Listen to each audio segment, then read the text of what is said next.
Bonjour à tous et bienvenue sur Tuto Blender. Dans ce Quick Tips, j'aimerais vous montrer comment cacher des groupes de nœuds à l'endroit où on est censé pouvoir les retrouver normalement. Alors, des groupes de nœuds dans Blender, si vous ne savez pas, très rapidement, ce sont une sélection de nœuds que vous avez déjà fabriqués, créés, tout ça, et que vous avez regroupés dans un seul et même nœud, qui est donc un node group, on appelle ça en anglais, et qui permet donc à terme de pouvoir réutiliser cet ensemble de nœuds ailleurs dans votre fichier Blender, sans avoir à restructurer, réinvoquer les nœuds, etc., les replacer et tout. Donc ça permet d'aller plus vite et d'être plus organisé aussi par la même occasion. C'est très pratique et le but bien sûr c'est de pouvoir réutiliser ce groupe de nœuds ailleurs dans le fichier Blender, donc il faut un moyen de pouvoir rappeler facilement les groupes de nœuds déjà créés quelque part dans Blender, parce qu'on ne va pas retourner là où on a créé le groupe, le copier avec CTRL-C et puis retourner là où on en a besoin pour faire CTRL-V. Non, il faut pouvoir le rappeler dans une liste, et ça se fait en faisant Shift A. Vous allez avoir groupe ici, et sous groupe vous allez avoir une liste de tous les groupes qui existent dans votre fichier Blender. La fonctionnalité est très pratique parce que ça vous permet de facilement retrouver vos nœuds, enfin facilement, sauf que dans des cas particuliers comme celui-ci par exemple. Là je suis dans un ancien projet pour lequel je ne connaissais pas l'astuce que je vais vous montrer aujourd'hui. J'avais besoin de beaucoup de node groups, et tout ça ce sont des groupes de nœuds que j'ai créés dans le fichier Blender. Il y en a énormément, et donc retrouver un groupe de nœuds spécifique parmi tout cela comme ça devient très compliqué. D'où le fait de pouvoir les cacher dans cette liste et de laisser visible dans la liste seulement les groupes de nœuds dont on sait qu'on va avoir besoin plus tard ailleurs dans le fichier Blender et qu'on va vouloir facilement rappeler. Donc, je vais changer de fichier Blender. J'ai ouvert un nouveau fichier Blender de vierge ici. Je suis dans le Shader Editor. Alors, ça fonctionne dans le Shader Editor, mais ça fonctionne aussi en Geometry Nodes et partout où vous avez utilisé des nœuds et des groupes de nœuds, bien sûr.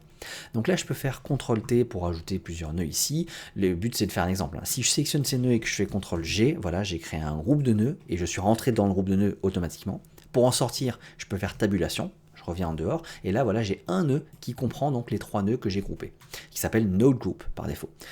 C'est très bien, je peux retrouver ce node group lorsque je fais Shift A dans group ici, donc là je rajoute mes nœuds, node group, je l'ai retrouvé ici, et je peux l'invoquer donc pour m'en resservir. Alors forcément, lorsque je le réinvoque, Blender va le lier avec l'ancien. Donc là, c'est deux fois le même groupe de nœuds. Ils partagent la même base de données, ici, le data block.